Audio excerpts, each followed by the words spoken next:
Keesokan paginya pun tiba. Pangeran Siddhartha ditemani oleh Channa, kusirnya, dan kuda Pangeran Siddhartha yaitu Kantaka, beserta beberapa prajurit yang akan menemani Pangeran Siddhartha. Pangeran Siddhartha, inilah kehidupan di luar istana selama ini. Rakyat hidup bahagia dan makmur berkat Raja Suddhodana yang selama ini memimpin kerajaan dengan baik. Benar sekali. Ayahku sangat bertanggung jawab dalam memimpin kerajaannya. Aku menjadi cemas karena belum tentu dapat memimpin kerajaan dengan baik dan benar. Hahaha. Saya yakin Pangeran kelak juga dapat memimpin kerajaan dengan sangat baik dan benar. Karena Pangeran mempunyai hati yang baik dan bijaksana. Oh, saya menjadi berbesar kepala. Hahaha. Terima kasih. Saya akan berusaha dengan giat agar tidak mengecewakan ayah dan semua rakyat kita. Saya akan menanti, Pangeran. Ternyata kehidupan di luar istana sama seperti apa yang telah ayah ceritakan.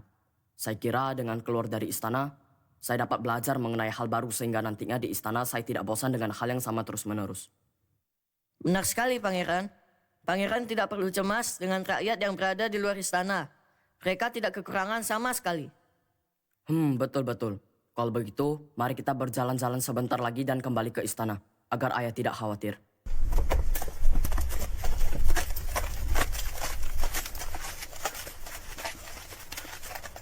Channa, apakah nenek itu dalam manusia? Tentu saja manusia, Pangeran Siddhartha. Jadi kenapa jalannya terus melihat ke bawah? Jalannya juga sangat pelan serta gemetaran. Dan membawa tongkat kayu. Apakah dia seorang pencuri? Karena sebentar lagi, mungkin dia akan memukul kita dengan tongkat kayunya dan mencuri barang kita. Bukan, dia hanyalah orang yang sudah tua, Pangeran. Tua? Mengapa dia bisa tua? Apakah dia kekurangan makanan? Apakah ayah lupa memberikan makanan ke orang itu? Bukan begitu, Pangeran. Setiap orang yang terlahir ke dunia ini akan mengalami penuaan. Oh ya? Apakah kamu juga akan begitu? Ayah juga. Saya dan putri Yasodhara juga. Benar sekali, Pangeran. Apakah di gudang herbal kita bisa membantu orang tua itu agar tidak menjadi tua? Tidak ada, Pangeran. Hal tersebut tidak dapat dicegah karena semua orang akan mengalaminya. Begitukah? Saya baru pertama kali melihat orang tua. Ayah juga tidak pernah menceritakan hal mengenai orang tua kepada saya. Mungkin saya bisa mempelajari hal ini. Mari kita kembali ke istana, Channa. Baik, Pangeran. Pangeran Siddhartha berserta Channa pun kembali ke istana. Pangeran Siddhartha merasa bingung dengan apa yang barusan dilihatnya. Pangeran Siddhartha menjadi sedih dan berpikiran bahwa kelak dirinya, keluarga, teman, serta semua anggota istana yang disayanginya kelak akan menjadi tua juga. Sesampainya di istana, Pangeran Siddhartha mencari tahu bagaimana caranya agar semua orang tidak mengalami penuaan. Raja Suddhodana yang mendengar kabar bahwa Pangeran Siddhartha telah melihat hal yang tidak boleh dilihat oleh Pangeran Siddhartha menjadi gelisah dan khawatir. Raja Suddhodana pun meminta agar istana dijaga lebih ketat dan memastikan Pangeran Siddhartha tidak akan melihat 3 peristiwa lainnya lagi. Namun, 4 bulan kemudian, Pangeran Siddhartha meminta izin keluar dari istana lagi untuk melihat keadaan di luar istana. Kali ini, Pangeran Siddhartha menyampaikan kepada ayahnya agar tidak mengumumkan kepada semua rakyatnya bahwa beliau akan keluar istana supaya tidak terbebani. Raja Suddhodana tidak memiliki alasan lain untuk mencegah Pangeran Siddhartha tidak keluar istana, karena sebelumnya sudah pernah memberikan putranya izin untuk keluar istana. Akhirnya, Pangeran Siddhartha keluar istana lagi, tetapi kali ini hanya dengan Channa dan kudanya. Sesampainya di tengah desa, Pangeran Siddhartha melihat peristiwa kedua, yaitu orang sakit. Channa, mengapa orang itu terbaring dan tidak ada yang mempedulikannya? Orang itu seperti mau tidur, tetapi tidak seperti cara kita tidur. Berbeda sekali, dan dia menangis. Pangeran, itu disebut sebagai orang sakit. Orang itu menangis karena sedang kesakitan. Sakit? Apakah semua orang bisa sakit? Tentu saja, Pangeran. Kelak semua orang akan mengalaminya, tergantung penyakit apa yang akan dialami oleh tiap-tiap orang. Tetapi kenapa tidak ada yang menolongnya dan membiarkan dirinya di pinggir jalan begitu? Tidak ada yang berani mendekat karena takut penyakitnya dapat menular ke orang lain, Pangeran. Kasihan sekali dia. Mengapa ada hal yang begituan di luar istana? Mari kita kembali, Channa. Saya akan menyelidiki hal ini. Baik, Pangeran. Pangeran Siddhartha kembali lagi ke istana untuk mempelajari hal ini. Pangeran Siddhartha sangat terguncang dengan apa yang dilihatnya ini. Pangeran Siddhartha menjadi sedih memikirkan kelak jika keluarganya akan mengalami sakit yang tidak dapat disembuhkan dan semua orang akan menghindari keluarganya. Raja Suddhodana mengetahui Pangeran Siddhartha yang telah melihat peristiwa kedua. Raja Sudodana kembali menyesali telah memberikan izin kepada Pangeran Siddhartha untuk melihat keadaan di luar istana. Tetapi Pangeran Siddhartha semakin penasaran dengan hal apa yang akan dilihatnya lagi jika keluar dari istana. 4 bulan kemudian, Pangeran Siddhartha meminta izin lagi kepada ayahnya untuk keluar istana. Raja Sudodana dengan berat hati memberikan izin Pangeran Siddhartha untuk keluar dari istana. Seperti halnya saat kedua kali Pangeran Siddhartha keluar dari istana, tidak ada pengumuman kepada semua rakyat dan Pangeran Siddhartha hanya ditemani oleh Channa. Di tengah perjalanan, Pangeran Siddhartha melihat peristiwa ketiga, yaitu orang mati. Channa, mengapa orang itu tidak bergerak dan ditutup dengan kain putih? Orang itu sudah meninggal, Pangeran. Meninggal? Apa arti dari meninggal? Meninggal artinya tidak lagi hidup di dunia ini, Pangeran. Orang itu tidak akan bangun lagi dari tidurnya dan telah meninggalkan semua barang dan hartanya, termasuk keluarga dan juga teman-temannya. Keluarga dan temannya tidak akan dapat bertemu dengan orang itu lagi. Apakah tidak ada orang yang mampu membuatnya bangun lagi? Tidak ada, Pangeran. Setiap orang yang terlahir dalam kehidupan ini pada akhirnya akan meninggal. Tidak ada yang bisa menghindar kematian, siapapun, tanpa terkecuali, dan tidak bisa diprediksi kapan kita dan orang-orang lain akan meninggal. Termasuk diriku, ayah, dan juga istriku. Benar sekali, Pangeran. Bukan hanya manusia, tapi kuda dan tanaman juga bisa meninggal jika sudah mencapai batas waktu hidupnya. Baiklah, saya mengerti. Mari kita kembali, Channa. Saya sudah tidak ingin berkeliling desa lagi. Penampakan Pangeran Siddhartha kali ini membuatnya lebih sedih dan tidak semangat, karena kelak orang yang dicintainya akan meninggalkan dirinya, seperti ayah dan putri Yasodhara. Pangeran Siddhartha juga memikirkan bagaimana perasaan ayah dan istrinya kelak jika suatu hari nanti beliau yang duluan meninggalkan mereka. Pangeran Siddhartha hanya bisa duduk dan mencoba memikirkan cara apa yang dapat dilakukannya agar orang-orang tidak meninggalkan kehidupan ini. Raja Sudodana semakin gundah karena Pangeran Siddhartha sudah melihat 3 peristiwa. Raja Sudodana pun lebih memberikan perhatian khusus kepada Pangeran Siddhartha agar pikiran Pangeran Siddhartha bisa teralihkan dan berharap Pangeran Siddhartha tidak akan meminta izin untuk keluar dari istana lagi. Tetapi usaha Raja Sudodana sepertinya tidak berhasil. Pangeran Siddhartha kembali memohon kepada ayahnya untuk keluar lagi dari istana. Ditemani oleh Channa, Pangeran Siddhartha berjalan-jalan ke taman dan duduk beristirahat di bawah pohon. Saat Pangeran Siddhartha duduk, terlihat seorang petapa yang lewat. Channa, siapakah orang itu? Mengapa ada orang yang tidak punya rambut dan hanya memakai kain kuning serta membawa mangkok? Apakah dia seorang pengemis? Bukan, Pangeran. Orang itu adalah petapa. Petapa? Apa yang dimaksud dengan petapa? Apakah itu semacam pangkat atau jabatan? Petapa adalah seseorang yang meninggalkan kehidupan duniawi dan keluarganya. Yang dipakai petapa itu adalah jubah. Orang yang menjadi petapa hanya boleh memakai jubah sebagai lambang pelepasan keduniawian. Seseorang menjadi petapa karena merasa bahagia untuk terus-menerus melakukan kebaikan. Oh ya? Mengapa diriku juga merasa bahagia melihat petapa itu? Jika selama ini saya melihat orang tua, orang sakit, dan orang mati membuatku sedih, tetapi melihat petapa itu membuat hatiku damai dan bahagia, Channa.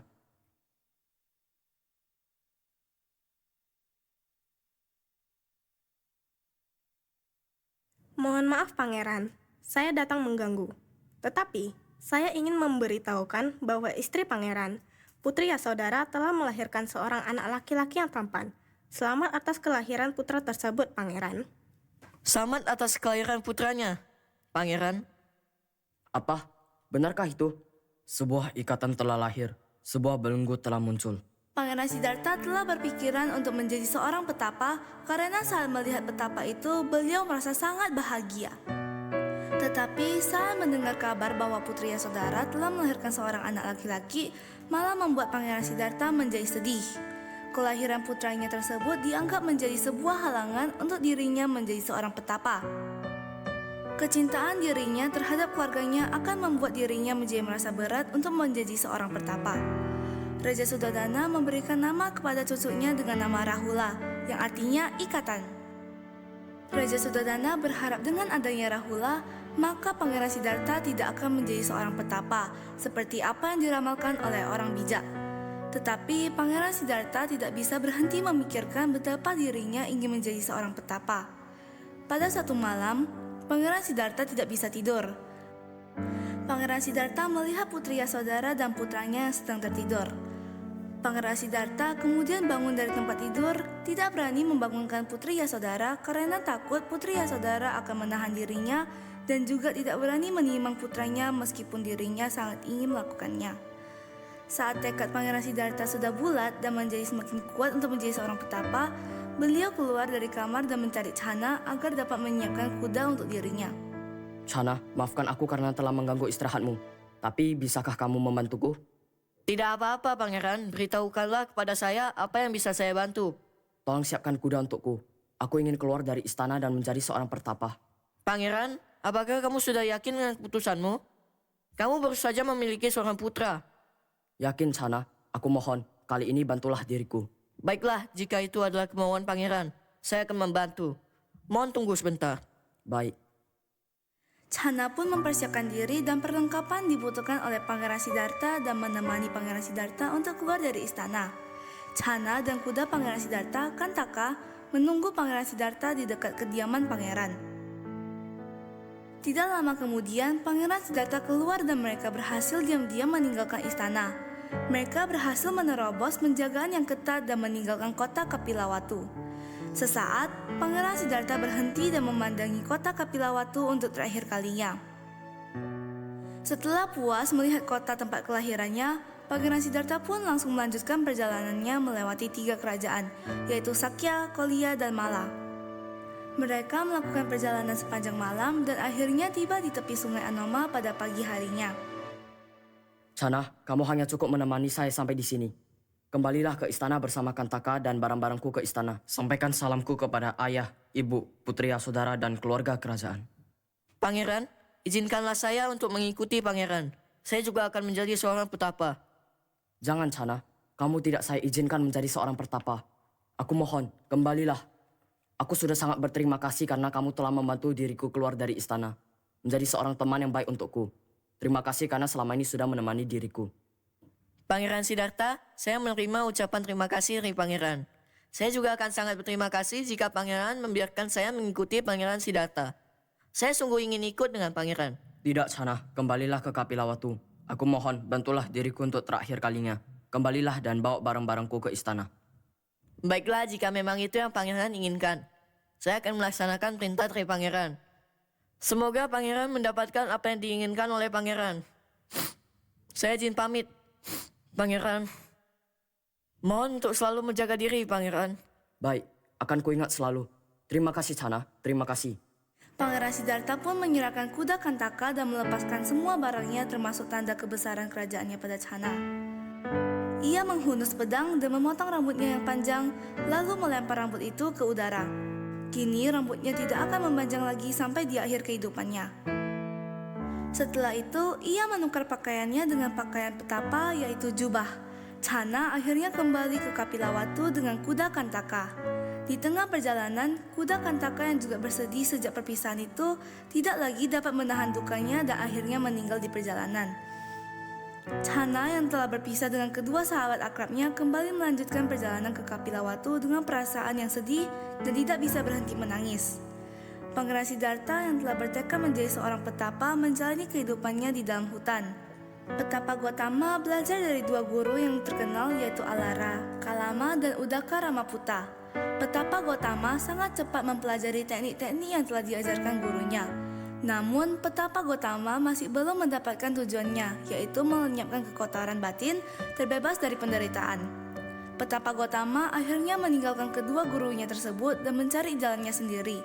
Kemudian, petapa Gautama bertemu dengan 5 orang petapa yang bernama Kondana, Badia, Wapa, Mahanama, dan Asaji.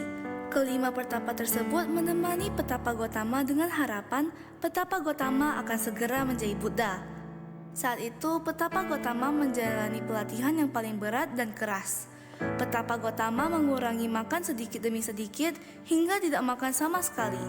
Akhirnya, tubuhnya menjadi kurus kering. Ia berlatih selama 6 tahun, tapi perjuangan itu tidak membuahkan hasil. Ia tersadarkan dengan nyanyian penari ronggeng. Jika senar gitar ditarik terlalu kencang, maka akan putus dan tidak akan menghasilkan suara yang merdu. Begitu juga jika senar itu terlalu kendor, maka tidak akan menghasilkan suara harmoni yang bagus dan enak didengar. Oh, Ternyata selama ini aku telah mengambil jalan yang salah. Tidak seharusnya aku menyiksa diri.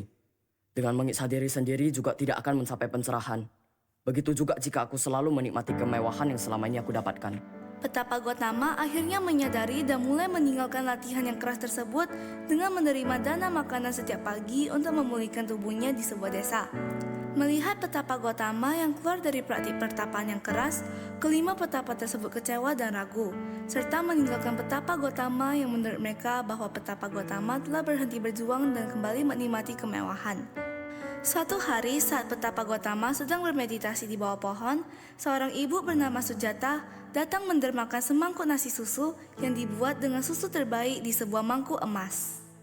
Oh Pertapa Gautama, aku membawa nasi susu untukmu. Nasi susu ini saya buat dengan sangat cermat dan menggunakan susu terbaik. Saya berharap semoga apa yang diinginkan oleh Pertapa Gautama dapat tercapai. Nasi susu ini dibagi oleh petapa Gautama menjadi 49 gumpalan yang ia makan. Inilah derma makanan terakhir yang ia santap sebelum tercerahkan dan 7 minggu setelahnya. Setelah selesai makan, petapa Gautama meletakkan mangkuk emas itu di sungai Neranjara. Jika aku akan menjadi Buddha dalam hari ini, biarlah mangkuk ini mengalir melawan arus sungai. Mangkuk emas itu pun mengalir melawan arus sungai.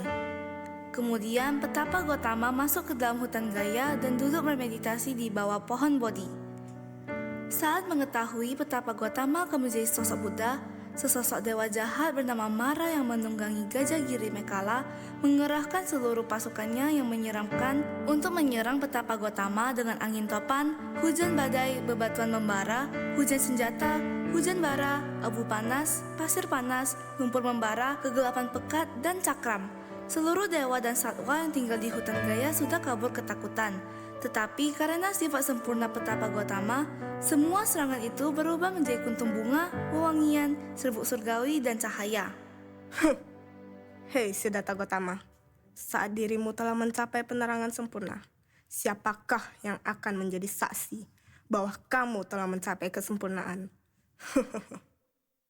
Bumi adalah saksiku. Seketika itu, bumi pun bergetar menandakan persetujuannya. Semua pasukan Mara lari tunggang langgang. Berikut Gajah Giri Mekala berlutut di hadapan petapa Gautama. Setelah Mara berlalu, petapa Gautama melanjutkan semadinya dengan hening. Petapa Gautama akhirnya memahami duka, sebab duka, akhir duka, dan jalan menuju akhir duka. Pada purnama Waisakha, petapa Gautama terbebaskan dari noda batin sampai ke akar-akarnya dan mencapai penerangan sempurna menjadi sama Sang Buddha. Beberapa saat setelah mencapai penerangan sempurna, Sang Buddha pun memebarkan Dhamma untuk pertama kalinya kepada 5 orang petapa di Taman Rusa Isipatana di Varanasi. Saat itu bumi berguncang, para dewa bersorak gembira.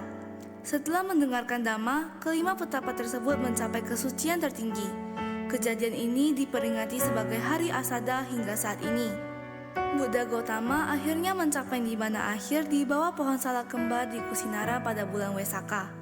Pohon itu berbunga di luar musimnya, dengan bunga surgawi turun dari langit sampai setinggi lutut. Ditemani oleh para biku, disaksikan oleh para dewa, dan penghuni segenap alam. Buddha mengucapkan sabda terakhirnya. Segala yang terbentuk akan hancur, berjuanglah dengan penyadaran penuh. Buddha pun memasuki semadi mendalam dan mencapai kemangkatan sempurna, parinibbana. Semua makhluk berduka, bersujud, dan memberikan penghormatan terakhir. Dhamma yang telah sempurna dibabarkan oleh Buddha merupakan warisan paling berharga dari Buddha kepada semua makhluk.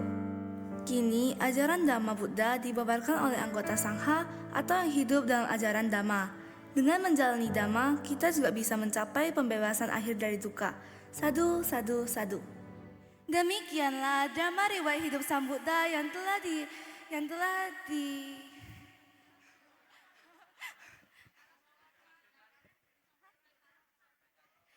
disampaikan oleh anggota SMB ITBC dan PMM ITBC. Semoga dengan apa yang kami bawakan dapat memberi wawasan dan pelajaran yang dapat dipetik oleh kita semua. Mohon maaf jika terdapat hal-hal seperti perkataan yang kurang berkenan. Kami juga berterima kasih atas seluruh hadirin yang telah datang dan menikmati acara Waisak di Wihara ITBC pada hari ini. Kami mewakili keluarga besar Indonesia Theravada Buddhist Center mengucapkan Selamat Hari Trisuci Waisak 2568 Buddhist Era. Semoga semua makhluk hidup berbahagia.